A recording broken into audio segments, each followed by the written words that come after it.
श्री शिवाय नमस्तुभ्यम हर हर महादेव। कैसे हैं आप सब? देखिए, आज का यह वीडियो बहुत ही खास होने वाला है। आप सभी लोग जानते हैं कि 11 अक्टूबर 2024 यानी कि शुक्रवार के दिन आश्विन महीने की नवमी तिथि पड़ रही है। और दोस्तों, कहा जाता है कि नवरात्रि के दिनों में माता रानी की पूजा की जाती है और इसी दिन किया गया एक दीपक और एक चुटकी हल्दी वाला उपाय कभी भी विफल नहीं जाता है। अगर आपने भी इस महीने में ये उपाय नहीं किया है तो इस उपाय से चूकना मत दोस्तों, क्योंकि इसी दिन किया जाने वाला पंडित जी द्वारा बताया गया एक चुटकी हल्दी वाला उपाय आप लोगों को जरूर करना चाहिए। क्योंकि दोस्तों, ये एक ऐसा उपाय है जो कि इस उपाय को करने के बाद दोस्तों आपको फिर कोई और उपाय को करने की जरूरत नहीं है, क्योंकि सबसे बड़ा और सबसे नया ये उपाय पंडित जी ने अपनी अभी की शिव पुराण की कथा में ही बताया है। मैं जिस उपाय को आज हम आपको बहुत अच्छे से समझाने वाले हैं, इस वीडियो को देखने के बाद इस उपाय को समझने के लिए आपको कोई और वीडियो को देखने की जरूरत नहीं पड़ेगी। तो चलिए दोस्तों, उपाय को शुरू करते हैं। देखिए, यह दिन इतना खास होता है, इतना महत्वपूर्ण होता है। देखा गया है कभी कभी बड़े बड़े पूजा पाठ अनुष्ठान से जो मनोकामना पूर्ण नहीं होते, 11 अक्टूबर 2024 शुक्रवार नवरात्रि के दिन एक छोटे से उपाय करने से ही आपकी मनोकामना पूर्ण हो जाती है। और बहुत सारे लोगों ने इस उपाय को किया भी है और उनको इस उपाय को करने का फल भी जरूर मिला है। अगर आप लोग भी इस उपाय को शुक्रवार की रात करना चाहते हैं तो आप इस उपाय को पहले अच्छे से समझ लेना, सुन लेना, उसके बाद करना। आपको इस उपाय का फल जरूर मिलेगा। और इस उपाय को कर लेने से आपके घर में चाहे किसी भी प्रकार की दुख और समस्या क्यों ना चल रही हो, चाहे आपको उसका कारण भी नहीं पता है कि भाई यह समस्या किस कारण से चल रही है, उसका कुछ भी कारण हो सकता है। जैसे पितरदोष हो सकता है या किसी भी तरह का मंगल दोष भी हो सकता है, और भी बहुत तरह के दोष होते हैं। कुछ भी हो सकता है, पर आपको इस उपाय को करने के लिए आपको अपने दोष को पता लगाने की भी जरूरत नहीं है। बस शुक्रवार नवमी के दिन आपको इस एक दीपक और एक चुटकी हल्दी वाले उपाय को आप लोगों को कर लेना है। यह एक ऐसा उपाय है जिस उपाय को अगर किसी विशेष दिन पर किया जाए तो भाई उस विशेष दिन का जो है वह तो हमें मिलता ही मिलता है। पर हमने उस दिन पर इस हल्दी वाले उपाय को किया है तो हमें उससे भी बड़ा फल मिलता है, और फल बहुत जल्दी मिलता है, क्योंकि आप इस उपाय को बहुत ही बड़े और विशेष दिन पर कर रहे हो। क्योंकि दोस्तों, 11 अक्टूबर 2024 यानी कि शुक्रवार के दिन नवमी तिथि का बहुत ही ज्यादा बड़ा महत्व होता है। इसीलिए दोस्तों, आज की इस वीडियो में हम आप लोगों को एक दीपक और एक चुटकी हल्दी वाला उपाय समझाएंगे, जिस उपाय को करने से अगर आपकी किसी भी प्रकार की मनोकामना है, किसी भी प्रकार की परेशानी है, सबसे ज्यादा समस्याएं आपके जीवन में ही हैं। अगर आपको धन प्राप्ति नहीं हो पा रहा है, रुपए पैसे की आपके घर में लगातार दिक्कत परेशानियां चलती चली आ रही है, आपका व्यापार, आपकी नौकरी अगर अच्छे से नहीं चल रहे हैं, जिसकी वजह से घर में लगातार आर्थिक समस्याएं बनी रहती हैं, घर का कोई ना कोई सदस्य अगर बीमार रहता है, आपस में एक दूसरे से लड़ाई झगड़ा होता रहता है, किसी की अगर बनती नहीं है, तो पूज्य गुरु जी ने कहा है कि जब आपके जीवन में ऐसी परिस्थितियां आ जाएं कि आप एक एक रुपये खर्च करने से पहले कई कई बार सोचने लगे हो, आपको धन प्राप्ति अगर नहीं हो पा रहा हो, तो आपको सिर्फ और सिर्फ एक दीपक से एक ऐसा विशेष उपाय करना है जो आपकी इन सारी समस्याओं को सिर्फ 7 दिन के अंदर ही समाप्त कर देगा। तो चलिए जानते हैं इन विशेष उपायों के बारे में। लेकिन उससे पहले जो भी मेरे भाई, मेरी प्यारी बहनें आज चैनल पर पहली बार आए हैं या मेरी आवाज आज पहली बार सुन रहे हैं, अगर आप भी महादेव के सच्चे भक्त हैं तो वीडियो को लाइक और चैनल को सब्सक्राइब जरूर कर लें और कमेंट बॉक्स में लिखे हर हर महादेव। उसके बाद में दोस्तों, अगर शाम के समय प्रदोष काल की बात करें, प्रदोष काल का जो समय है होता है वो शाम के 6 बजे से शुरू हो जाता है। मतलब शाम के 6 बजे से लेकर 7 बजे के बीच का जो समय होता है, यह समय प्रदोष काल का समय होता है। पर अभी जो मौसम चल रहा है, इस मौसम में जो है शाम बहुत देरी से होती है, तो आप इस उपाय को 7 या 8 बजे के बीच में भी कर सकते हो। मतलब शाम के 6 बजे से रात 8 बजे के बीच में आप कभी भी इस वाले उपाय को कर सकते हो, उसमें कोई भी दिक्कत वाली बात नहीं है। परंतु शुक्रवार के दिन कोशिश करना कि समय के अंतर्गत ही कर लो। किसी कारणवश ना कर पाओ तो थोड़ा देरी से भी कर सकते हो, आपको उपाय का फल जरूर मिलेगा। तो चलिए बात करते हैं हमारे पहले उपाय की। देखिए, इस उपाय के लिए आपको 2 दीपक लेने होंगे। दोनों ही दीपक आप मिट्टी के भी ले सकते हैं और दोनों ही दीपक आप शुद्ध आटा मढ़कर उनके भी तैयार कर सकते हैं। अब दोस्तों, दोनों ही दीपक के अंदर आपको शुद्ध घी का प्रयोग करना होगा और एक दीपक के अंदर आपको गोल रुई की बाती का प्रयोग करना होगा और एक दीपक के अंदर आपको लंबी बाती का प्रयोग करना होगा। लंबी बाती वाले दीपक के अंदर आप मौली वाला जो धागा आता है कलावा का, उसकी बाती का प्रयोग भी आप लंबी बाती वाले दीपक के अंदर कर सकते हैं। देखिए, 2 दीपक वाला ये चमत्कारी उपाय केवल शुक्रवार की रात्रि में ही किया जाता है, इसीलिए आपको इस उपाय को बहुत ही ध्यान से समझना। इसी के साथ में आपको 1 चुटकी काले तिल के दाने लेना है और इसी के साथ में आपको मात्र 1 चुटकी हल्दी भी लेनी होगी।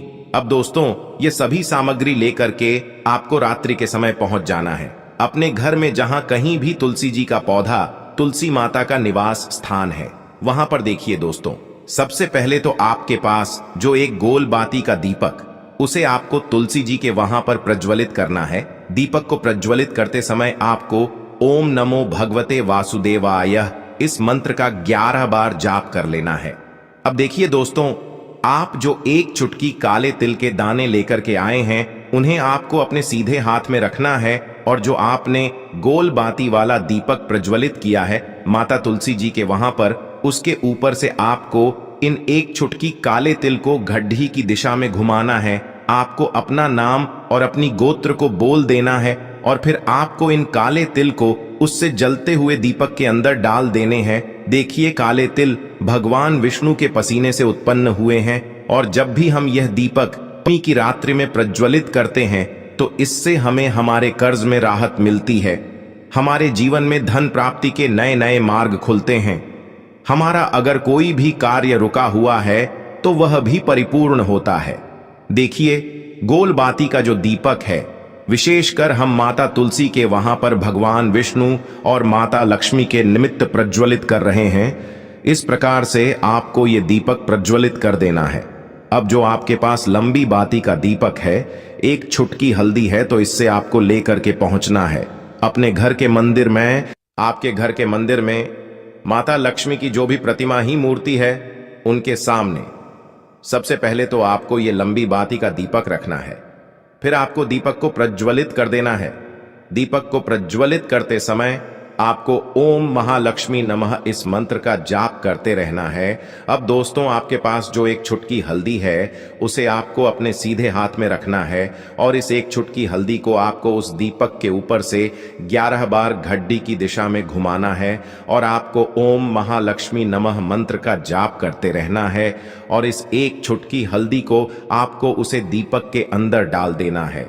देखिए, 1 चुटकी हल्दी वाला जो दीपक है आपके जीवन से दुर्भाग्य को समाप्त करता है, माता लक्ष्मी की आपको कृपा प्राप्त करवाएगा, धन प्राप्ति के आपके जीवन में नए नए मार्ग बनाएगा। देखो, अगला उपाय है वो भी बहुत ज्यादा खास है। तीनों उपाय को आप जरूर सुनना, क्योंकि जो आपको अच्छा लगे वो उपाय आप कर सकते हैं। देखिए, इस उपाय के लिए आपको 2 हरी इलायची लेनी होगी। हरी इलायची आपको साबुत लेनी है, खंडित नहीं होनी चाहिए। और इसी के साथ में आपको मात्र थोड़ा शहद लेना है। शहद आपको मात्र आधा चम्मच या फिर उससे भी कम ले लेना है और इसी के साथ में आपको 1 दीपक ले लेना है। दीपक आप चाहे तो मिट्टी का भी ले सकते हैं और आप चाहे तो शुद्ध आटा मढ़कर उसका दीपक भी आप तैयार कर सकते हैं। इस दीपक के अंदर आपको मौली का जो धागा आता है कलावा का, उसकी बाती का प्रयोग करना होगा, यानी कि इस दीपक के अंदर आपको लाल रंग की बाती का प्रयोग करना होगा और इस दीपक के अंदर आपको शुद्ध घी का प्रयोग करना होगा। अब ये सारी सामग्री लेकर के आपको अपने घर में जो भी मंदिर है वहां पर पहुंच जाना है और आपको माता लक्ष्मी के किसी भी स्वरूप के सामने बैठ जाना है। अगर माता लक्ष्मी की फोटो है, माता लक्ष्मी की प्रतिमा है, तो उनके सामने आपको बैठ जाना है। अगर माता पार्वती की प्रतिमा है तो उनके सामने आपको बैठ जाना है, यानी कि किसी भी माता के स्वरूप के सामने आपको बैठ जाना है। अब देखिए, सबसे पहले तो आपको माता रानी के सामने थोड़ी सी चावल की ढेरी बना देनी है। यानी कि थोड़ी सी अक्षत के दाने आपको माता रानी के सामने रखना है। उसके बाद आप जो एक दीपक लेकर के गए हैं, उस दीपक को आपको उन्हीं चावल के दानों के ऊपर रख देना है और फिर इस दीपक को आपको माता रानी के सामने प्रज्वलित कर देना है। देखें, इस दीपक को प्रज्वलित करते समय आपको ओम महालक्ष्मी नमः इस मंत्र का लगातार जाप करते रहना है। दीपक को प्रज्वलित करने के बाद आप जो 2 हरी इलायची लेकर के गए हैं, उसमें से एक हरी इलायची को तो आपको उसी दीपक के अंदर डाल देनी है और वहीं पर आपको कम से कम 21 बार ओम महालक्ष्मी नमः इस मंत्र का जाप कर लेना है। अब आपके पास जो शहद है और एक हरी इलायची है, उसे सीधे आपको लेकर के पहुंच जाना है। भगवान शिव के मंदिर में पूज्य गुरुजी ने बताया है कि यह उपाय आपको सिर्फ और सिर्फ शाम के समय ही करना होगा। शाम को जब भी सूर्यास्त का समय होता है तो उस समय आपको ये उपाय करना है। लेकिन सबसे पहले तो आपके पास जो एक हरी इलायची है, उसे आपको उस शहद के अंदर अच्छे से डुबो देना है, यानी कि शहद का लेपन उसे हरी इलायची के ऊपर चारों तरफ आपको कर देना है। अब यह जो शहद से युक्त हरी इलायची है, इससे आपको भगवान शिव के शिवलिंग पर अर्पित कर देनी है और आपको वो श्री शिवाय नमस्तुभ्यम इस मंत्र का लगातार जाप करते रहना है। फिर इसके बाद आपको एक लोटा जल भी अपने साथ लेकर के जाना। तो यह एक लोटा जल भी आपको धीरे धीरे शिवलिंग पर समर्पित कर देना है और आपको श्री शिवाय नमस्तुभ्यम इस मंत्र का जाप करते रहना है। फिर इसके बाद आपको अपने घर आ जाना है। इस प्रकार से आपको ये उपाय कर लेना है। तो चलिए दोस्तों, जान लेते हैं गुरुजी द्वारा बताए गए दूसरे उपाय के बारे में। देखिए, इस उपाय के लिए आपको लेना है 11 चावल के दाने। गुरुजी ने कहा है चावल के दाने खंडित नहीं लेने हैं, बिल्कुल साबुत होने चाहिए। उसके साथ में आपको लेना है एक बेलपत्र। बेलपत्र का भी एक नियम है, अगर आपके पास बेलपत्र नहीं है तो आप शिवलिंग से उठाकर उसको पुनः शुद्ध जल से धोकर इस्तेमाल कर सकते हैं। इस प्रकार आपको बेलपत्र लेना है। इसके बाद आपको एक लोटा जल लेना है। अब ये सब सामग्री लेकर आपको जाना है महादेव के मंदिर में। देखो, अब आपको उत्तर साइड में खड़े हो जाना है और सबसे पहले आपको एक बेलपत्र अपने हाथ पर और 11 चावल दाने रखकर शिवलिंग के ऊपर अपना नाम और गोत्र बोलते हुए समर्पित कर देना है और ओम नमः शिवाय श्री शिवाय नमस्तुभ्यं का लगातार जाप करना है। अब आपको जो एक लोटा जल साथ में लेकर आए थे, उसे धीरे धीरे बेलपत्र और चावल दाने के ठीक ऊपर आपको समर्पित करते जाना है और शिव पुराण के मूल मंत्र श्री शिवाय नमस्तुभ्यं का 11 बार जाप करना है और अपनी मनोकामना बोलते जाना है। देखो, बस छोटा सा उपाय करना है, देखना एक दिन आपके सब काम बनने लग जाएंगे। गुरुजी का बहुत ही विशेष उपाय है। चलते हैं तीसरे उपाय की तरफ। देखिए, इस उपाय के लिए आपको एक तांबे के पात्र के अंदर सबसे पहले अपने घर से शुद्ध जल लेना है। फिर इसी के साथ में आपको मात्र थोड़ा सा शहद लेना होगा। शहद आपको आधा चम्मच या फिर उससे भी कम लेना है और इसी के साथ में आपको एक प्यारी सी बेलपत्र ले लेनी है। बेलपत्र यदि आपको नहीं मिल पाती है तो भगवान शिव के शिवलिंग पर चढ़ी हुई बेलपत्रों को आप पुण्य शुद्ध जल से धोकर के उपयोग कर सकते हैं और बेलपत्र जो है वह कहीं से भी कटी फटी खंडित नहीं होनी चाहिए।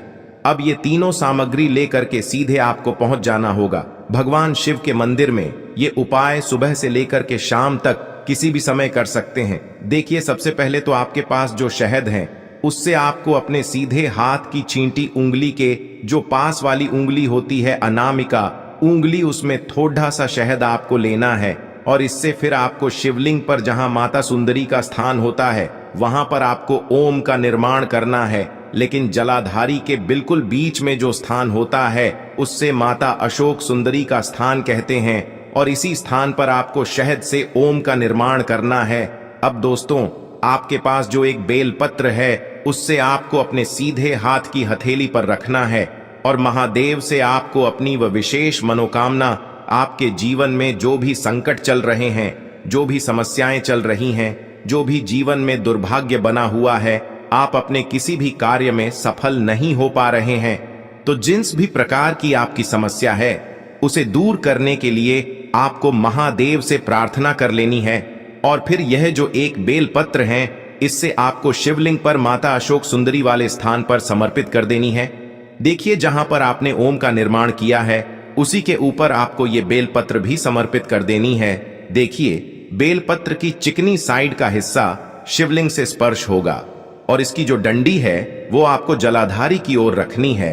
पत्ती वाला भाग शिवलिंग की तरफ रहेगा। इसी प्रकार से आपको यह बेलपत्र समर्पित कर देनी है। अब दोस्तों, आपके पास जो एक जल का पात्र है उसमें से थोड़ा सा जल तो आपको बेलपत्र की जो आगे वाली पत्ती है उस पर आपको समर्पित करना है और आपको श्री शिवाय नमस्तुभ्यम इस मंत्र का जाप कर लेना है। फिर उस पात्र के अंदर जो जल बचेगा उसे पूरा आपको भगवान शिव के शिवलिंग पर धीरे धीरे समर्पित करते जाना है और लगातार आपको शिव महापुराण के मूल मंत्र श्री शिवाय नमस्तुभ्यम इस मंत्र का जाप करते रहना है। गुरुजी ने कहा है कि जल आपको इतने धीरे धीरे समर्पित करना है कि जल समर्पित करते हुए आप कम से कम 11 बार श्री शिवाय नमस्तुभ्यम या फिर ओम नमः शिवाय इस मंत्र का जाप कर सके। फिर इसके बाद वापस आपको अपने घर आ जाना है। इस प्रकार से आपको ये उपाय कर लेना है। आप देखेंगे कि आपकी सभी मनोकामनाएं अवश्य ही पूरी होंगी। ये उपाय आपको अवश्य करने हैं। इस वीडियो में हमने आपको 3 से 4 महा उपाय आपको बताए हैं जो आपको शुक्रवार के दिन करने हैं। अगर आपके मन में उपाय से जुड़ा कोई भी सवाल है तो हमें कमेंट बॉक्स में पूछ सकते हैं। उपाय करते समय कोई भी गलती नहीं करनी है। अगर आपको हमारी वीडियो पसंद आए तो हमारे इस चैनल को सब्सक्राइब जरूर करें। हर हर महादेव। ओम नमः शिवाय। श्री शिवाय नमस्तुभ्यम।